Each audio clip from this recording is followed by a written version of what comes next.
sama dengan rekan-rekan semua di Direktorat PA dalam keadaan sehat ya Bu Ari ya. Baik, Bu Ari, sesuai dengan jadwal kita langsung mulai saja podcast kita di pagi hari ini ya Bu. Ya, silakan. Baik.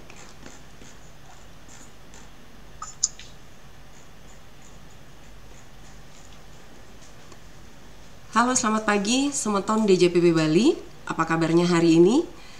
Saya berharap Semeton semua dalam keadaan sehat.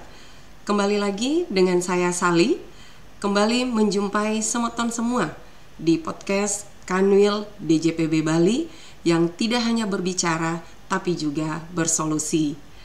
Saya sangat berterima kasih atas kesediaan Semeton semua untuk bergabung dan mengikuti podcast hari ini, baik yang mengikuti lewat Zoom meeting maupun yang mengikuti secara live di akun YouTube Kanwil DJPB Bali. Dan podcast edisi kali ini kita akan berbincang tentang PNBP, yaitu tentang tata cara penetapan maksimum pencairan PNBP sesuai dengan Per 8 tahun 2021. Dan saat ini telah bergabung bersama kita narasumber dari Direktorat Pelaksanaan Anggaran Direktorat Jenderal Perbendaharaan yang menguasai tentang tata cara penetapan MPPNBP ini. Langsung saja saya ingin menyapa Ibu Ari Suwandini. Saat ini beliau menjabat sebagai Kasubdit PA1 Direktorat Pelaksanaan Anggaran. Halo, selamat pagi Bu Ari. Selamat pagi Mbak Seli. Kita berharap Ibu dalam keadaan sehat ya Bu. Ya, sehat-sehat Mbak, terima kasih. Amin. Baik, sebagai informasi Ibu, kegiatan podcast kita di hari ini kita laksanakan secara di YouTube juga live, dan juga kita mengundang satker-satker lingkup Kanwil DJPB Bali yang mengelola dana-dana PNBP, dan satker-satkernya hadir lewat Zoom meeting. Baiklah Bapak Ibu, kita akan langsung saja masuk kepada diskusi atau perbincangan kita dalam kegiatan podcast kita di pagi hari ini. Seperti yang kita ketahui bersama, pembahasan PNBP ini dapat dilihat dari sudut pandang penerimaan dan juga pengeluaran anggaran. Dan pada diskusi kita kali ini, kita akan membahas pengelolaan PNBP dari sudut pandang pengeluaran anggaran, yaitu pengelolaan yang sumber dananya berasal dari PNBP, yaitu DIPA PNBP gitu ya Bu. Terkait dengan peraturan per nomor 8 kemarin Bu, tahun 2021 yang telah dilakukan sosialisasinya pada tanggal 16 September kemarin. Di bulan Agustus juga kan telah diterbitkan peraturan Menteri Keuangan nomor 110 ya Bu, tanggal 9 Agustus 2021 tentang tata cara penetapan maksimum pencairan PNBP ini, dan telah ditetapkan per Dirjen Perbendaharaan nomor 8. Kira-kira apa yang melatar belakangi terbitnya ketentuan baru terkait penetapan MPPNBP ini? Disilakan Ya, Bu. baik. Ya, terima kasih Mbak Seli. Yang saya hormati Bapak Ibu dari Kanwil DJPB Provinsi Bali dan juga Bapak Ibu Satker lingkup Kanwil DJPB Provinsi Bali. Senang sekali bisa berjumpa dalam kesempatan ini ya. Saya bisa ke Bali walaupun lewat Zoom. Baik, betul. Ya. Mbak Seli, ini jadi latar belakangnya mengapa ada PMK 110 dan Perdirjen 8 sebenarnya dilatar belakangi oleh permasalahan yang ada di satker-satker dengan sumber dana PNBP. Itu pada umumnya realisasinya tidak polanya tidak bagus pada awal-awal tahun.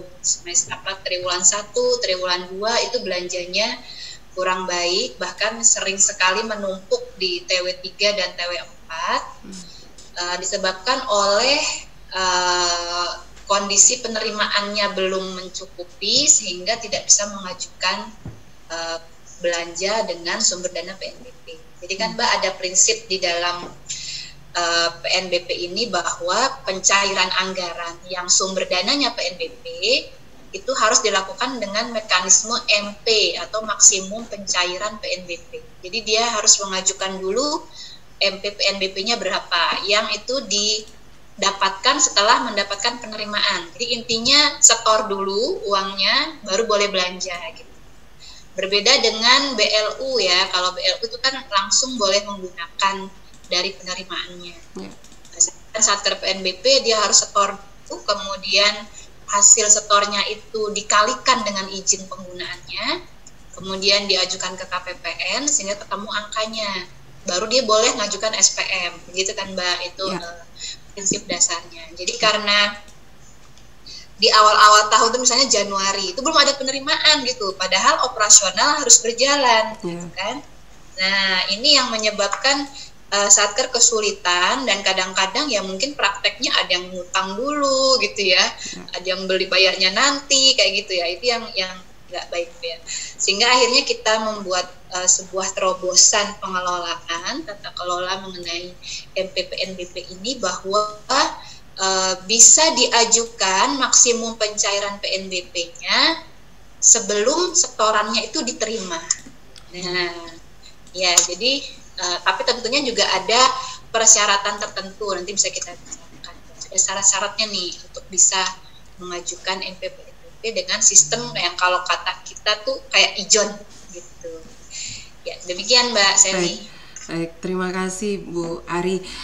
Tadi sekilas Ibu sudah menjelaskan mengenai prinsip-prinsip dasar dalam pengolahan anggaran ini yang sumber dananya dari PNBP ya Bu ya. Mungkin Ibu bisa menjelaskan secara rinci lagi, bisa prinsip-prinsip dasar pengolahan anggaran yang sumber dananya dari PNBP ini kan ada beberapa tuh, dan mungkin bisa disampaikan lagi Bu, apa yang dimaksud dengan maksimum pencairan PNBP, karena mengingat ada beberapa petugas-petugas pengolahan PNBP di Satker kami yang memang terjadi pergantian gitu ya Bu ya. Baik Mbak Sally. Jadi MPPNBP itu singkatan. MP itu maksimum pencairan. Jadi begini, ketika kita mendapatkan pagu belanja PNBP, itu bukan berarti pagu itu boleh dicairkan kapan saja seperti rupiah murni, ya kan? Itu bedanya antara PNBP dengan rupiah murni. Harus diajukan dulu maksimum pencairannya, dan kata-kata maksimum berarti batas tertinggi ya. Diajukan dulu pencairannya, dan baru setelah itu dia bisa belanja. Jadi karena ada prinsip bahwa pencairan anggaran yang sumber dananya berasal dari PNBP dilakukan berdasarkan MP PNBP. Jadi dia ada maksimumnya, walaupun pagunya misalnya ditulis di situ 100 miliar misalnya. Nah, ketika dia belanja itu nggak 100 miliar itu langsung bisa dia belanjakan, tapi dia harus mengajukannya berdasarkan MPPNBP yang itu notabene adalah dari kinerja penerimaannya. Ya, berapa sih dia nerima. Itu prinsip yang pertama ya Mbak, belanjanya harus berdasarkan MPPNBP. Kemudian yang kedua prinsipnya adalah MPPNBP tidak boleh melampaui pagu anggaran yang ada sumber dana PNBP. Jadi memang misalnya belanja PNBP itu 100, maka MP-nya itu nggak mungkin lebih dari 100 gitu. Itu prinsip dasar yang kedua. Kemudian prinsip yang ketiga, penetapan MP PNBP itu ditetapkan berdasarkan beberapa pertimbangan. Ini saya bicara mengenai konsep yang ada di PMK 110 dan Perdirjen 8 ya Mbak ya. Yang pertama adalah realisasi setoran PNBP dan belanja sumber dana PNBP tahun anggaran berjalan. Jadi dilihat berapa sih realisasinya pada tahun anggaran berjalan. Kemudian yang kedua adalah track record nih, realisasi setoran PNBP dan belanja sumber dana PNBP di tahun anggaran sebelumnya. Nah, itu salah satu pertimbangan. Karena kenapa kita pengen melihat track record? Karena dengan PMK 110 ini di awal tahun paling cepat Januari, Satker sudah bisa mengajukan MP bisa 60% dari pagu belanja. Padahal dia belum ada setoran loh, gitu ya. Nah, restoran udah dikasih 60%, tapi kita harus melihat track record-nya, tahun lalu di mana capaiannya, gitu ya. Seperti itu. Kemudian yang ketiga adalah bagaimana proyeksi setoran PNBP, dan juga bagaimana dia akan membelanjakannya sampai dengan akhir tahun nanti. Jadi proyeksi tahun anggaran berjalan. Kemudian yang keempat, bagaimana rencana pelaksanaan program atau kegiatan di tahun anggaran berjalan. Dan yang terakhir adalah hasil monitoring dan evaluasi dari Kanwil dan juga dari kantor pusat. Demikian Mbak prinsip-prinsip dari MP. Satu lagi, mungkin agak spesifik teknis ya, tapi mungkin teman-teman nggak apa-apa lah tahu ya, bahwa realisasi setoran PNBP memperhitungkan pengembalian PNBP. Jadi kalau ada pengembalian karena misalnya belanjanya salah pembebanan bukan di situ gitu kan, mau berarti dikoreksi, itu bisa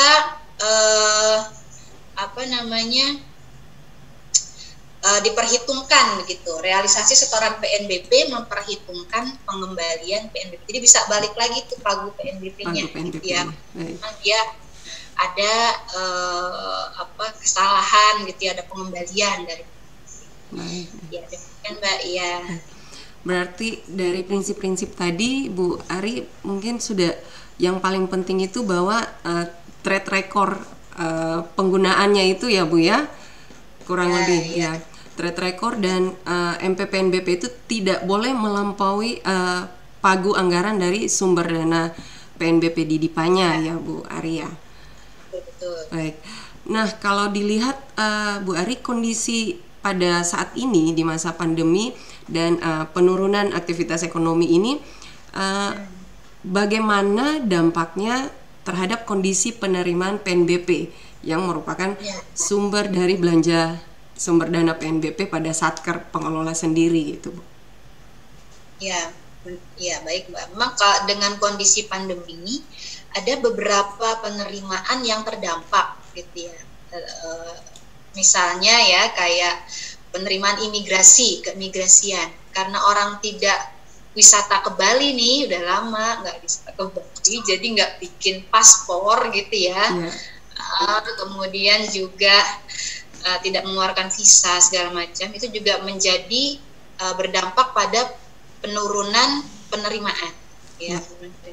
Nah, ketika penerimaannya turun ya otomatis memang belanjanya atau MP PNBP yang bisa didapatkan juga pasti akan turun gitu. Karena kan memang MP itu terkait dengan kinerja penerimaan. Jadi memang akibatnya seperti itu. Jadi Satker juga harus menyesuaikan belanjanya. Kadang-kadang Satker itu walaupun penerimaannya sudah turun, maunya belanjanya tetap gitu. Nah, ini kan sebenarnya tidak logis ya. Tidak logis.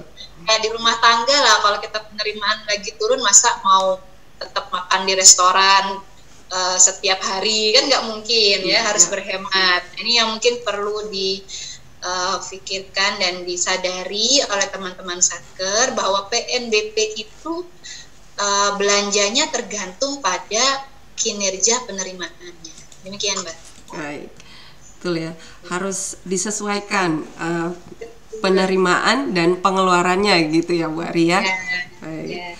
Nah, sesuai dengan Perdirjen nomor 8 ini Bu, sebenarnya yang paling menarik, ada beberapa pertanyaan juga dari Satker sebelum podcast ini kita langsungkan ya Bu ya, mengenai pola penggunaan MP PNBP secara terpusat dan tidak terpusat gitu Bu.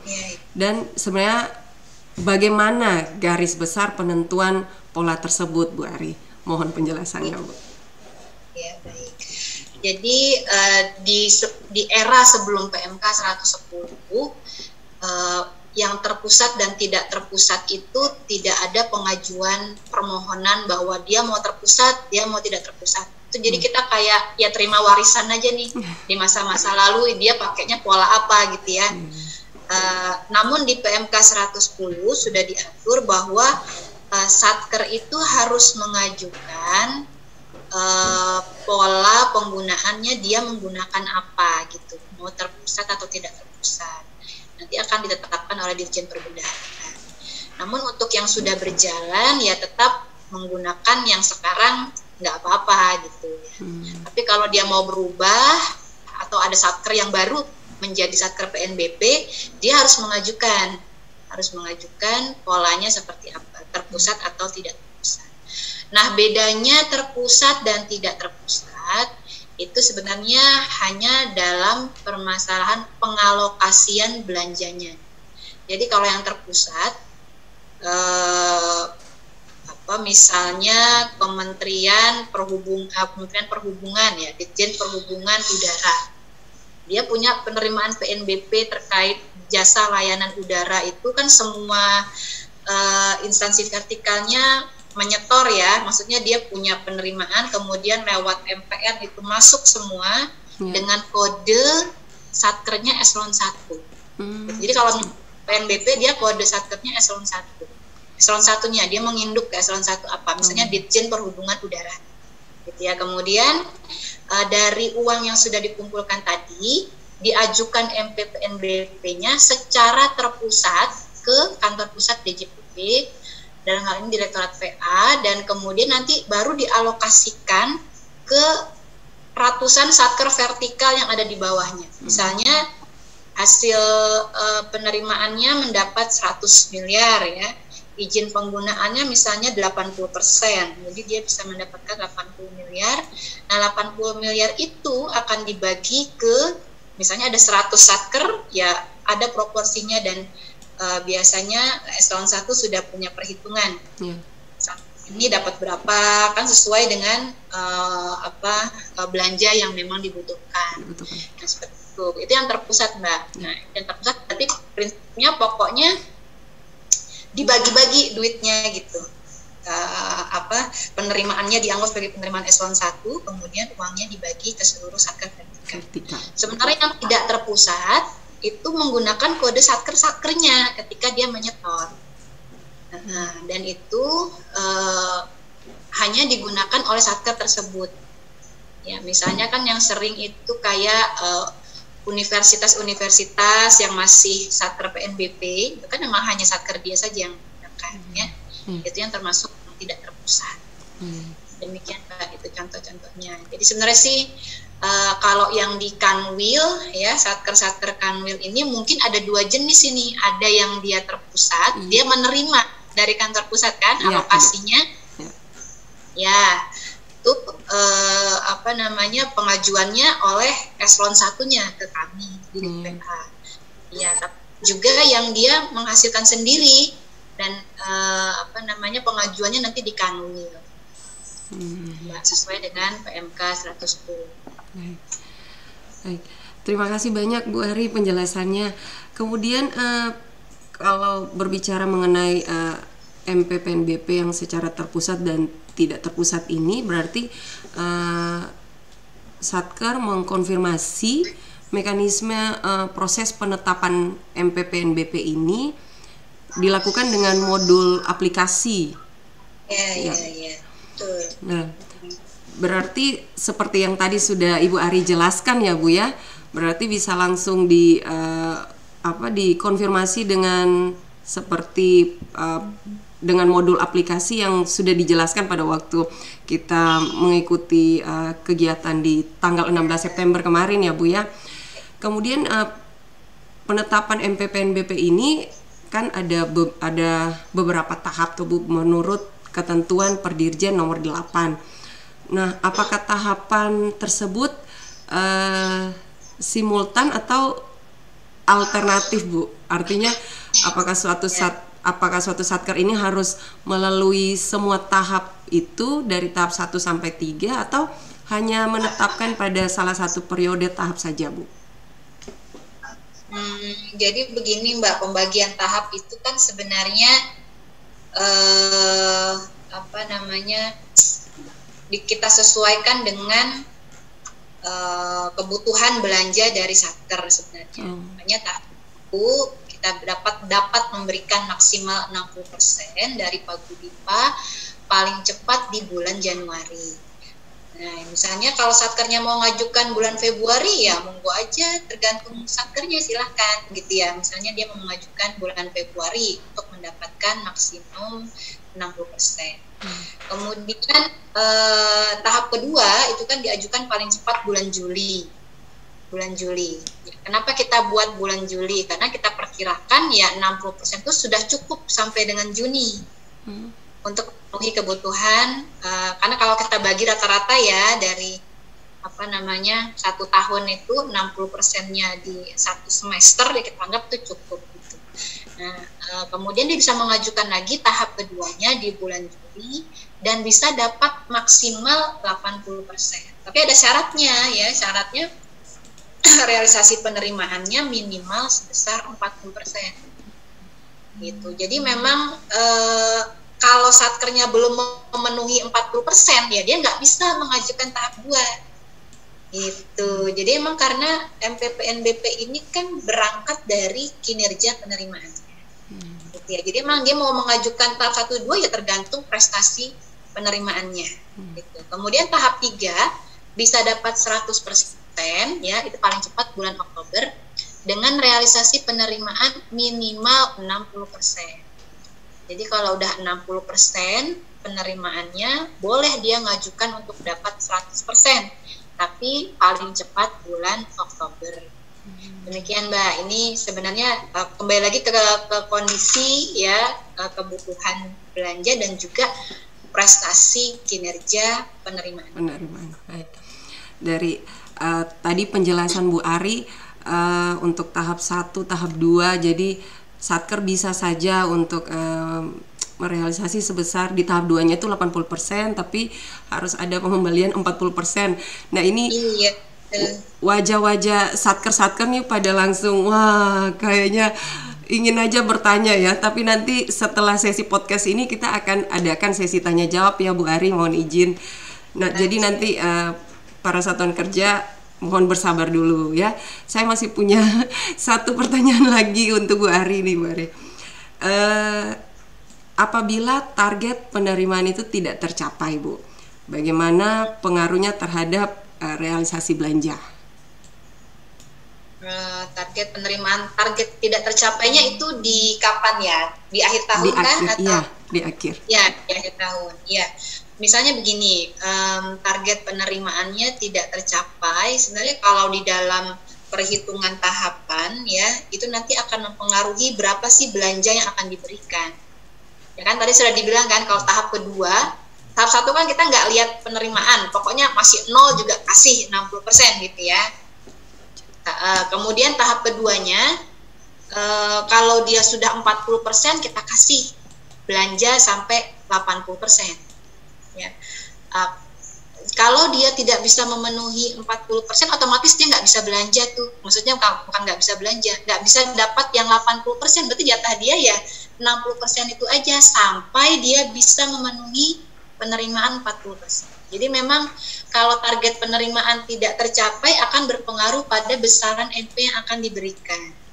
Itu yang pertama. Kemudian in case terjadi di akhir tahun itu belanjanya melebihi dari yang kita berikan MP-nya, dia kelewat belanjanya, itu nanti akan diperhitungkan di tahun depan.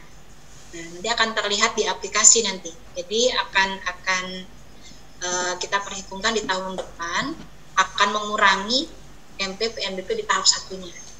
Demikian seterusnya. Jadi itu kalau target tidak tercapai memang implikasinya ya itu tadi, belanjanya tidak mungkin optimal gitu ya, seperti yang ada di Pagu gitu. Iya gitu Mbak Seri. Baik.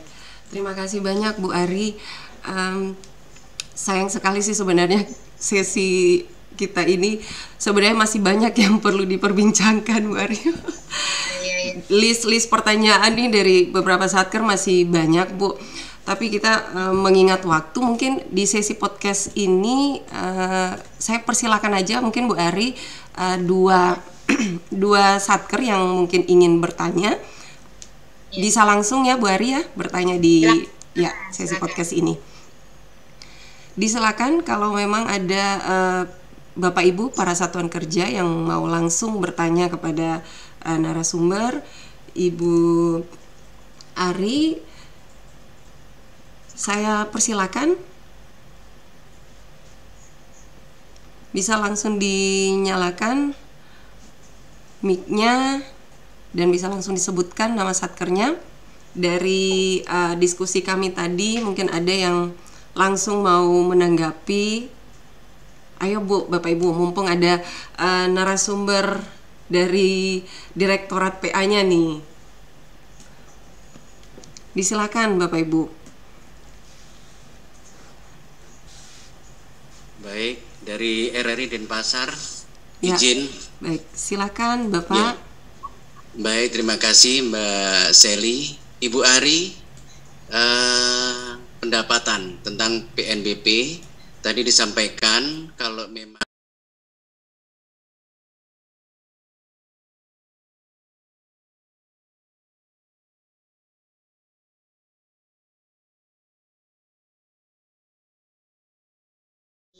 Bapak belum punya penerimaan, itu sudah bisa Pak sebenarnya mendapatkan 60%. belum ada penerimaan. Bukan, jadi kita sekarang udah nggak main mikirin tahun lalu Pak. Oh, begitu. Itu sudah kita tutup CLBK-nya dengan tahun lalu ya, nggak ada lagi mikirin tahun lalu. Pokoknya start ada penerimaan yang tahun ini. Apa recordnya di tahun lalu selalu mencapai target misalnya. Iya, betul. Nah itu bisa diajukan penetapan MP PNBP-nya untuk tahap 1 sebesar 60%. 60%. Misalnya Bapak pagu belanjanya berapa Pak? Pagu belanja Bapak berapa? PNBP. Untuk PNBP target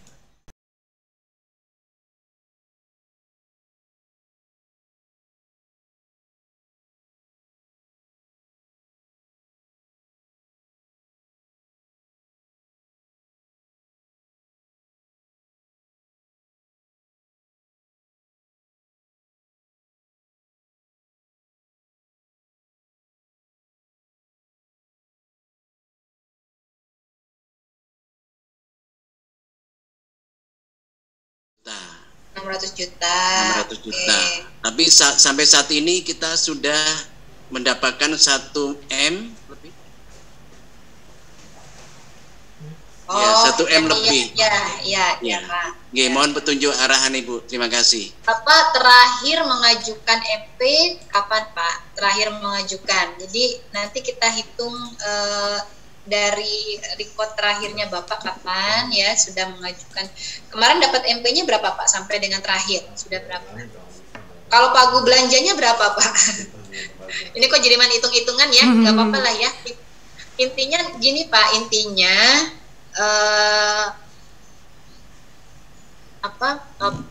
pagu kalau itu kan posisi kalau tahap 1, 2, 3 itu kan posisi dari awal ya, sedangkan kita kan di tengah-tengah nih.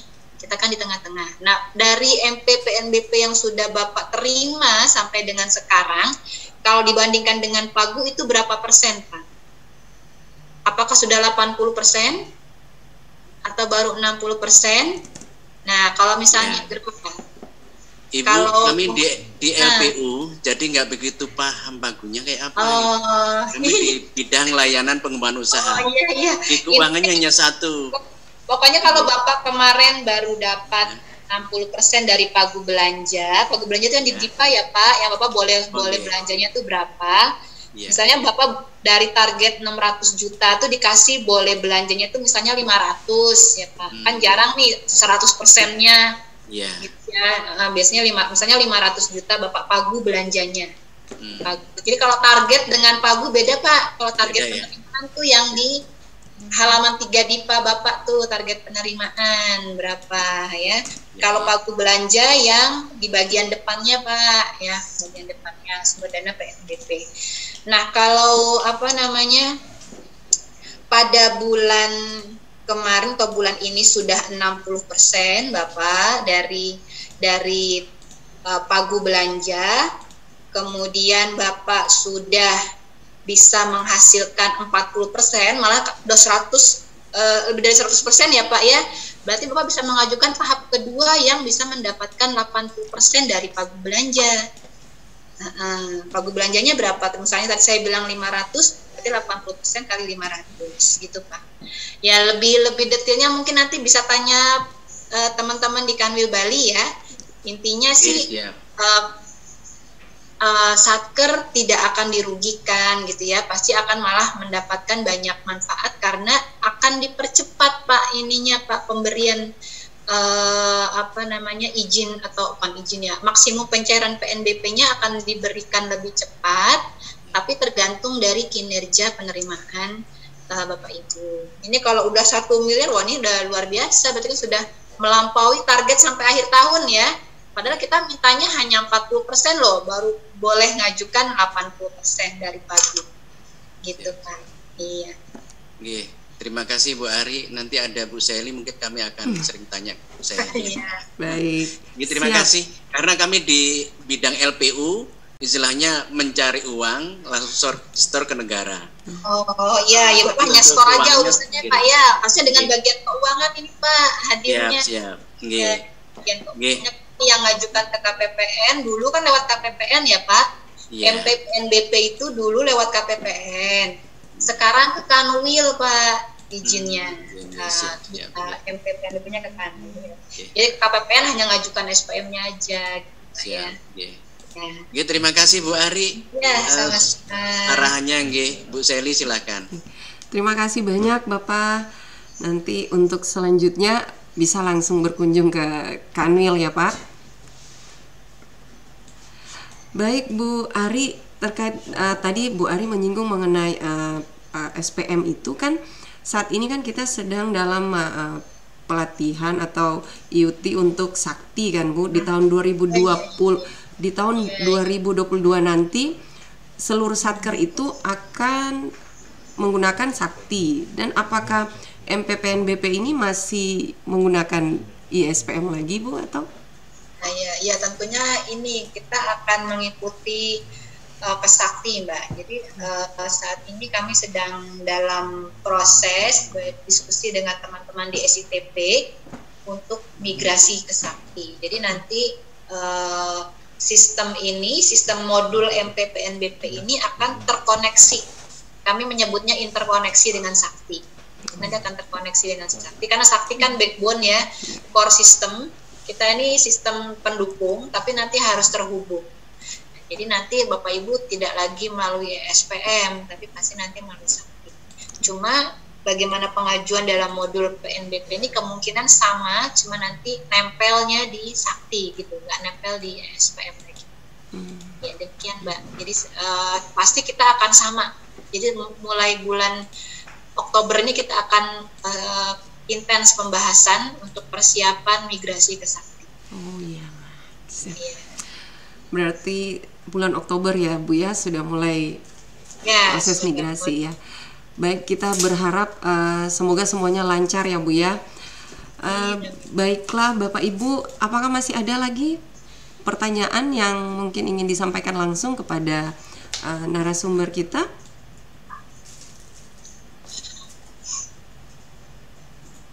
Atau kalau nggak berani ngomong ini di chat aja barangkali Mbak, kali malu kali. Baik, saya lihat di kolom chat kayaknya belum ada ini Bu ya. Iya belum ada.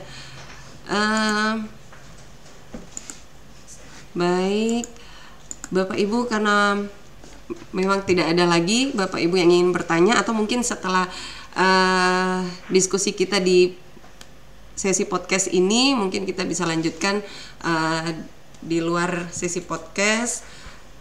Nah ini ada yang dari sudah masuk nih ya tidak ada, bukan pertanyaan ya ternyata. Baik Bapak Ibu, dengan demikian berakhir sudah. Oh ya, Oh ada, ya dari ya. TVRI. Baik, disilakan Ibu. Ya mau tanya nih Mbak Seli, mungkin sama Ibu Ari ya. Sandini, ya silakan. Selamat pagi Bu Ari, saya dari Bali. Ingin menanyakan Bu, terkait dengan pagu TVRI, itu kan sekarang 1.585.000.000. Nah, kemudian sudah mendapatkan SMP sampai ketiga itu totalnya 734.637.000. Nah, sisanya sekitar 850 juta, Bu. Nah, kita ini kan akan menunggu SMP berikutnya. Terus apakah mungkin kita bisa dari SMP yang ketiga itu kami cuma mendapatkan 195. Nah, sisa pagu kami itu kan 850. Apakah mungkin kita mendapatkan sisa ini SMP keempat lebih dari SMP ketiga? Karena banyak juga setelah di RKKR itu kalau misalnya tidak mendapatkan tidak terrealisasi gitu. Gimana Mbak? Oh, berarti TVRI terpusat ya Bu ya, karena ada SMP ya. Iya. Ya. Pertama perlu dipahami bahwa pagu belanja PNBP tadi prinsipnya Bu bukan merupakan uang yang bisa dibelanjakan anytime gitu ya, maksudnya jatah kita segitu, bukan begitu. Itu hanya bisa kita belanjakan tergantung dari kinerja penerimaan. Ya. Nah, kalau kinerja penerimaannya nanti bisa memenuhi ketentuan yang sudah kami persyaratkan sesuai dengan PMK 110 ini, misalnya dia katakanlah TVRI itu totalnya misalnya 1 triliun misalnya seluruh Indonesia kalau digabung ya, 1 triliun penerimaannya, kemudian dia MP tahap terakhir itu mendapatkan berapa gitu ya, misalnya sudah dapat 500 miliar misalnya, dan itu dibagi ke seluruh Indonesia. Nah, sisa 500 miliar itu kan nanti tergantung dari penerimaannya pada periode berikutnya setelah tahapan yang terakhir. Misalnya dia misalnya TVRI sudah bisa mendapatkan contoh misalnya 60% dari pagu 60% dari target penerimaannya, maka dia bisa mengajukan 80% untuk apa? Ya, yang pertama itu jadi kita hitung dia tahap pertama kalau dia memang waktu itu belum mencapai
Terima kasih Bu, terima kasih. Harapan yang sama juga dari kami Kanwil, semoga di akhir tahun itu semuanya tidak menumpuk ya Bu ya. Baik, nah ini ada pertanyaan yang masuk di kolom chat.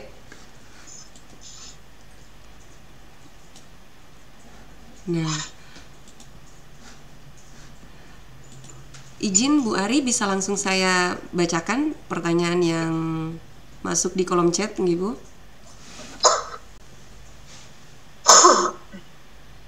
Iya, silakan Mbak. Ya. Terkait dengan pertemuan tanggal 16 September kemarin, ada materi langkah-langkah penginputan MP di ISPM. Itu mulai perkapan penginputannya di ISPM? Ya, jadi sebenarnya ISPM itu sudah kita istilahnya itu sudah kita implementasikan ya, sudah dideploy tidak lama sejak tanggal 16 itu ya, bahkan tanggal 10 sebenarnya sudah, dan tanggal 16 itu sudah bisa dipakai. Jadi sebenarnya itu sudah bisa digunakan oleh Satker, dan kami sudah menerbitkan nota dinas mengenai petunjuk langkah-langkah untuk penginputan ya, untuk mengajukan melalui aplikasi ke Kanwil. Jadi sebenarnya kami sudah bikin petunjuknya, tinggal Kanwil meneruskan ke Satkernya. Ya, bagaimana usernya, bagaimana inputnya step by step, dari mulai login sampai dengan terbit rekomendasi. Jadi itu sudah kami berikan petunjuk ya.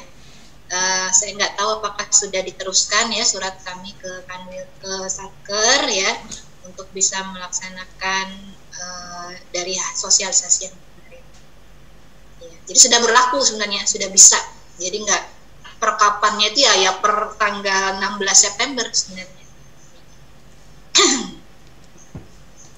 Demikian. Baik, terima kasih Bu Ari. Untuk yang masuk di kolom chat juga meminta untuk share per Dirjen nomor 8. Baik Bapak Ibu, nanti kita akan share setelah acara podcast ini. Mungkin masih ada lagi atau kita lanjutkan setelah sesi podcast ini ya Bapak Ibu ya. Baik, terima kasih banyak Bu Ari Suhandini atas waktunya, telah memenuhi undangan kami Kanwil DJPB Provinsi Bali untuk hadir dan bergabung di dalam acara kita podcast Kanwil DJPB Bali. Sayang kita hanya bisa bertemu dan bisa bercakap-cakap lewat virtual gini ya Bu ya. Tapi semoga kondisinya cepat pulih dan Ibu bisa berkunjung ke Bali dan bisa bersosialisasi secara langsung dengan kami ya Bu Arya.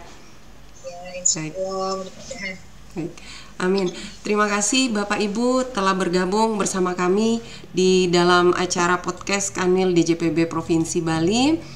Kami mohon maaf jika ada kesalahan atau kekurangan selama berlangsungnya acara ini.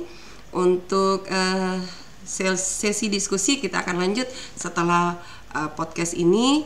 Untuk itu saya Sali mengucapkan terima kasih. Selamat pagi, sampai jumpa di podcast Kanwil DJPB Bali yang selanjutnya. Terima kasih, selamat pagi. Om Santi Santi Santi Om. Terima kasih. Terima kasih Mbak Seli, Pak Ibat, ya teman-teman Kanwil Bali. Mohon izin live dulu ya. Sampai jumpa lagi. Terima kasih Bu Ari.